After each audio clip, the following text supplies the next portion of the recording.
अजीज़ दोस्तों नमस्कार। अजीज़ दोस्तों, एक पाकिस्तानी नेशनल जो है वो पकड़ा गया है। कनाडा से अमेरिका आ रहा था न्यूयॉर्क के जूश सेंटर पे आईसिस की तरह का अटैक करने के लिए, और उसने प्लीड गिल्टी कर दिया। उसने अपना एतराफ़ जुर्म कर लिया है, जुर्म कबूल कर लिया है, और ये है कि उसके ऊपर अब केस चल रहा है। एफबीआई की टीम्स ने इनको पकड़ा है, और ये एक आम पाकिस्तानियों की आदत है, जहाँ दुनिया में कोई गलत कार्य हो रही होगी तो आपको उसमें पाकिस्तानी मस्ट मिलेगा। कि इसको जेल भेज दें, इससे रिकवरी करें, इसकी जायदाद जब्त करें। पाकिस्तान में ऐसी मिसाल मुझे तो नहीं नज़र आती। दूसरी मेरी गुजारिश ये है कि जब पाकिस्तान ही कॉम्प्रोमाइज्ड है भीख मांगने की बुनियाद पर, तो लीडरशिप की क्या बात आप करेंगे? पाकिस्तान में अमेरिका की मर्जी के बगैर हुकूमत नहीं बनती। अभी भी आज भी ये हुकूमत भी अमेरिका की मर्जी से बनी है। उसकी मर्जी के बगैर नहीं बनी। पिछली भी ऐसी थी, उससे पिछली भी ऐसी थी, उससे पिछली भी ऐसी थी। क्या मोहम्मद अली बोगरा को मैं लाया था? मैं नहीं लाया था। क्या मैंने कहा था कि हम उस मुल्क के साथ चलेंगे जो हमें इमदाद देगा और हमारी हिफाजत की जिम्मेदारी लेगा? ये मैंने नहीं कहा था, ये मेरे पैदा होने से पहले पाकिस्तान ने कहा था। तो अमेरिका ने हमें कुछ पैसे दिए और PL-480 के तहत गंदम देनी शुरू कर दी। जो पैसे हमें जहाँ कहीं से भी आते थे, हम उन पैसों को इस्तेमाल कहाँ करते थे? ये तो एक बेसिक सवाल है। मैं पाकिस्तानी के तौर पर तमाम साबिक हुक्मरानों से।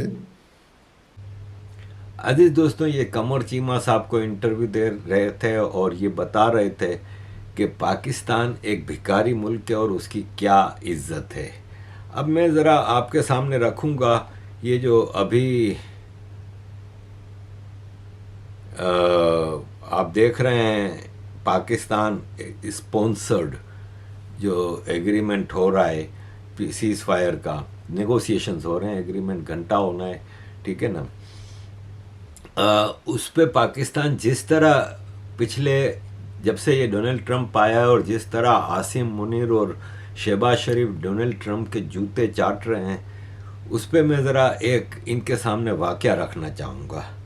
देखें, 16 जनवरी 1979 को शाह ईरान से भागता है, फ़रार होता है, और ईरान में रिलीजियस इस्लामिक एक्सट्रीमिस्ट, उस वक्त अमेरिका की एक पॉलिसी थी कि उस रीजन में इस्लामिक एक्सट्रीमिज़म को बढ़ाना है, क्योंकि कम्युनिज़म जो है ना वो उसको एक दहशत, एक दुनिया के लिए ख़तरा बताया हुआ था वेस्ट ने। क्योंकि दुनिया में जितने भी दुश्मन इंसानियत के बताए जाते हैं वो वेस्ट के ज़रिए, ख़ासतौर पर अमेरिका के ज़रिए बताए जाते हैं, और फिर उसके इलाज के लिए ये फ़ौजें भेजते हैं और ये वो। तो कम्युनिज़म और सोवियत इन्फ्लुएंस को, क्योंकि सोवियत इन्फ्लुएंस बढ़ता जा रहा है, ख़ास तौर पे वियतनाम में जब अमेरिका ने हमला किया था तो सोवियत यूनियन की पूरी सपोर्ट थी वियतनामियों को, और 17 साल जंग लड़ने के बाद जलील हो के अमेरिका को वहाँ से भागना पड़ा था। तो वो ज़ख़म अमेरिका के दिल में थे।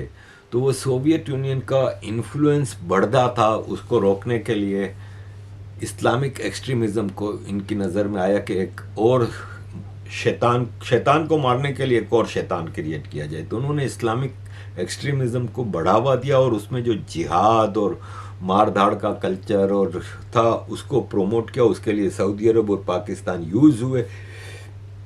तो हालांकि ईरान में शाह ईरान अमेरिका का सबसे अच्छा दोस्त था, इस रीजन में अमेरिका का सबसे अच्छा दोस्त शाह ईरान था, लेकिन इन्होंने शाह ईरान का सत्यानाश करवाया, उसको भागना पड़ा। और 16 जनवरी 1979 को जब ये भागा वहाँ से, तो इसको लिम्फोमा कैंसर था। इसको 2 साल पहले ही पता चल गया था कि इसको कैंसर है, लेकिन ये फ्रांस के डॉक्टर्स के साथ इलाज करवा रहा था।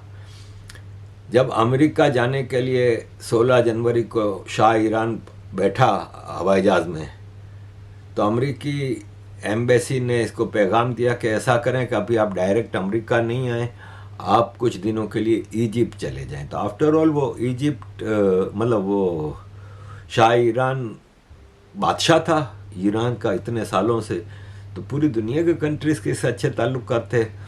तो जिमी कार्टर अमेरिका के उस वक्त के प्रेसिडेंट को पता था कि इस्लामिक एक्सट्रीमिस्ट क्या कुछ कर सकते हैं, इसलिए अभी डायरेक्ट इसको अमेरिका लेके नहीं आना चाहिए।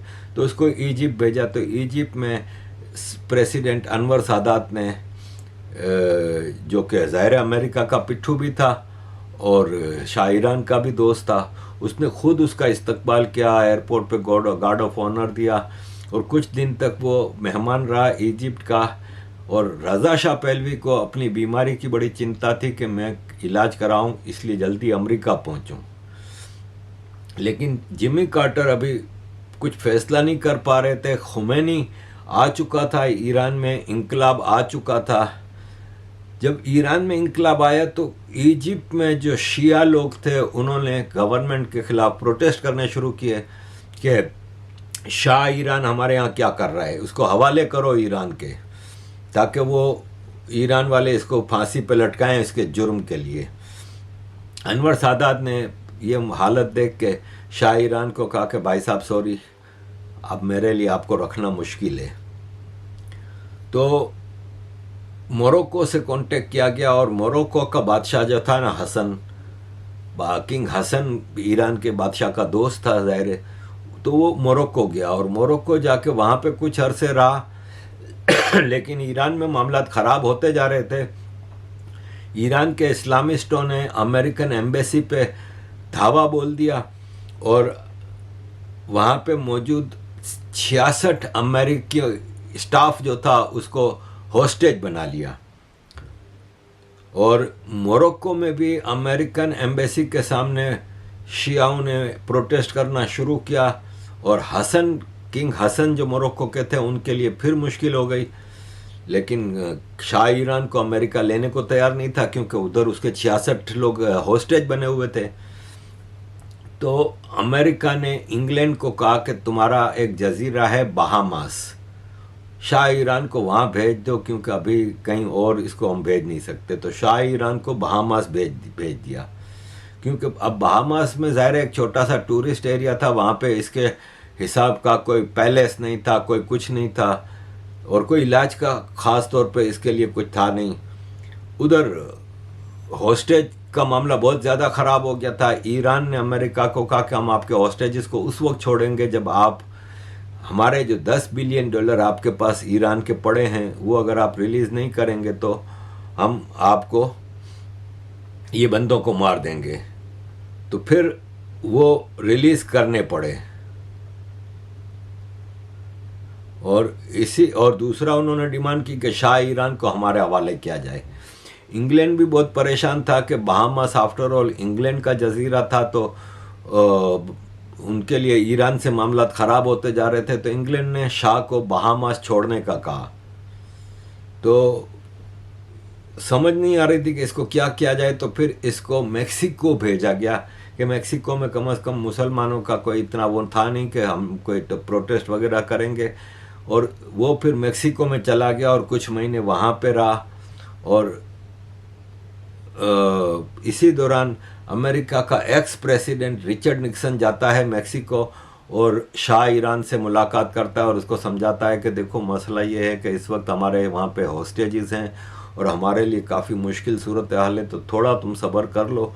लेकिन शाह ईरान ने कहा कि ये तुम लोगों ने दोस्ती निभाई, मैंने सारी ज़िंदगी तुम्हारा वफादार रहा और ये तुमने किया। और आखिर 22 अक्टूबर 79 ईरान छोड़ने के 9 महीने बाद रज़ा शाह को अमेरिका आने दिया गया, जहाँ पे कैलिफोर्निया में उसको एक घर में रखा गया।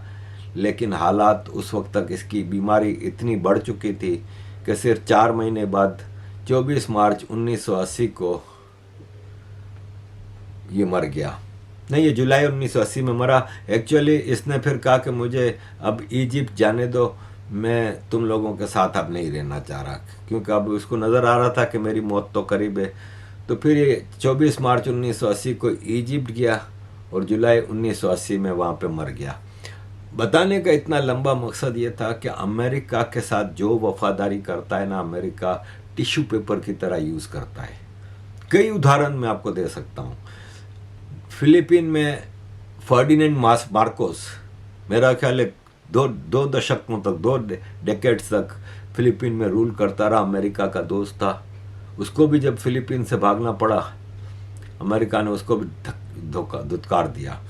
इसी तरह एक है आपके ज़ियाउल हक, अमेरिका की वफादारी में पाकिस्तान में मार्शल लॉ लाया, अफ़गानिस्तान में पूरे पाकिस्तान को झोंक दिया, पूरे पाकिस्तान का बेड़ा गर्क उस अफ़गान वार में किया, अफ़गानिस्तान का बेड़ा गर्क किया, हर लिहाज से उसका वफादार रहा।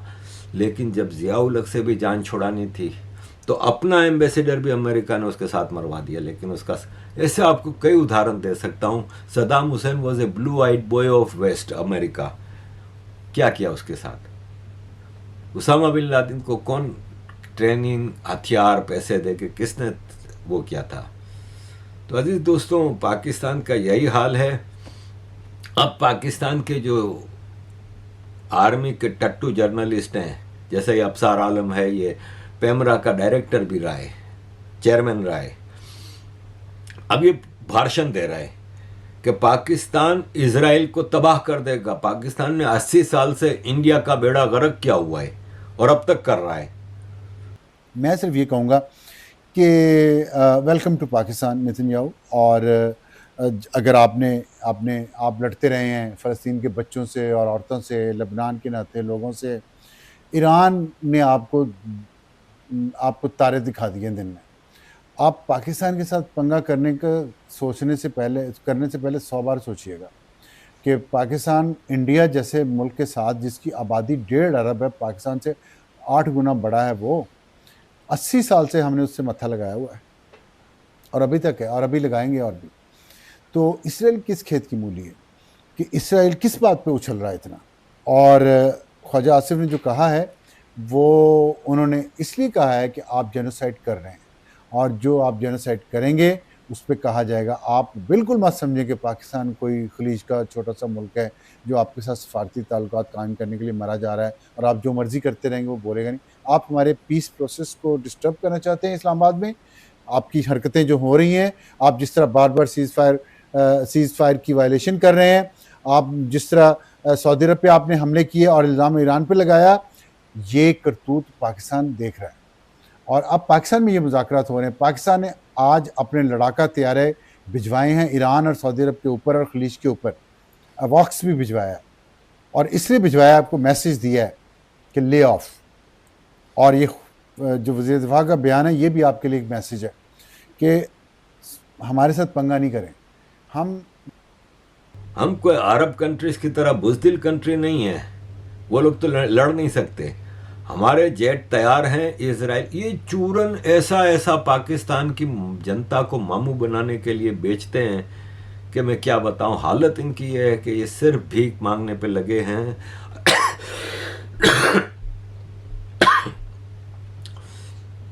एक फ़ोन कॉल आया प्राइम मिनिस्टर शहबाज शरीफ को परसों फ्रांस के प्रेसिडेंट मैक्रोन की तरफ से। खबर यह है कि वो मैक्रोन तो उसको सीज फायर के हवाले से और उस पर बात कर रहा था। शहबाज शरीफ ने उससे $3 बिलियन यूरो की लोन मांग ली कि प्लीज़ हमें एक 3 बिलियन की लोन दे दें, हमारे हालात बहुत ख़राब है। यानी ये कोई हाथ से मौका नहीं जाने देते कि जहाँ मौका लगता है ना वहाँ पे। अब जैसे ये आपके रजी दादा, शावनिस्ट पंजाबी बदबूदार, कह रहे हैं कि $5 बिलियन हमें सऊदी अरब दे 0 इंटरेस्ट पे, क्योंकि हमने अपने ताल्लुकात इमारात से ख़राब किए सऊदी अरब की खातिर। $5 अरब का उसके अंदर डिप आ गया।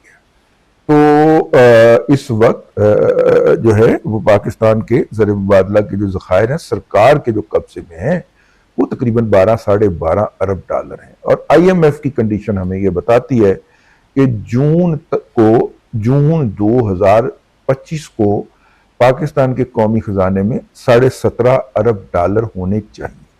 तो जो $5 अरब का जो एक फर्क है वो हमारे खजाने में पड़ रहा है। चुनीद यही है कि ये 5 अरब डॉलर जो है वो कहें कि जनाब ये रख लें, आप पहले भी 5 रखें और ये मजीद 5 आप रख लें, कोई बात नहीं, फिर बाद में हिसाब कर लेंगे। लेकिन मेरी ये ख्वाहिश भी है, दुआ भी है, और मैंने किसी को कहा भी है, उन्हें कहो भाई हमने इंटरेस्ट रेट जो है ना वो 3.5% वाला नहीं देना, हमसे कोई जो बनता सरता है 1-8% ले ले है, जितनी आपकी कॉस्ट आती है उसके ऊपर ये प्रॉफिट हमसे ना ले भाइयों से, ठीक है। ये हमने कहना है, ये कहना चाहिए, कहना नहीं है। मेरी आवाज कौन सुनता है, मैंने तो ऐसे किसी बंदे जिससे खबर ली, मैंने कहा यार ये इंटरेस्ट रेट उनको कहेंगे जाने दें यार, ये 150-200 मिलियन डॉलर 250 मिलियन डॉलर साल का बनेगा, 225 करोड़ डॉलर, आपका इसमें क्या बनना है? आपके तेल के कुएं बहते रहे, आपके पास डॉलर आते रहे, आपके हुज्जाज आते रहे, आप हर हाजी के ऊपर टैक्स लगा के प्रॉफिट कमाते रहे हैं, आपको अल्लाह ताला ने लहरें बहरें की हुई हैं यार, तो आपका इनसे क्या बन जाना है 200-250 मिलियन डॉलर से, ठीक है। इतना के इतना एक तो आप घर आए ट्रंप को इससे कई गुना ज्यादा गिफ्ट दे देते हैं, तो 25 करोड़ लोगों के मुल्क का मसला है जो आपसे मोहब्बत करते हैं। तो इस पे वो शायर ने कहा था ना कि हम तो मजबूर वफा हैं मगर जाने जहां, हम तो मजबूर वफा हैं मगर जाने जहां, अपने उस शाख से ऐसे भी कोई करता है। तो खाकसार ने भी अपने विलाग के अंदर ये रिक्वेस्ट डाली थी कि भाईजान ये जो 3.5 अरब डॉलर हमसे यूएई ने मांगे हैं, ये हमें सऊदी अरब की मोहब्बत की सजा दी जा रही है ना, तो सऊदियों को भी चाहिए अपना कोई किरदार अदा करें, मैं रिकॉर्ड पे हूं। तो हमें $5 बिलियन सऊदी अरब दे, मतलब दुनिया से जहां से भत्ता मिलता है भत्ता लो, जहां से कर्जा मिलता है कर्जा लो, जहां से भीख मिलती है भीख लो। लेकिन इन लोगों की औकात ये है कि मैं बता नहीं सकता।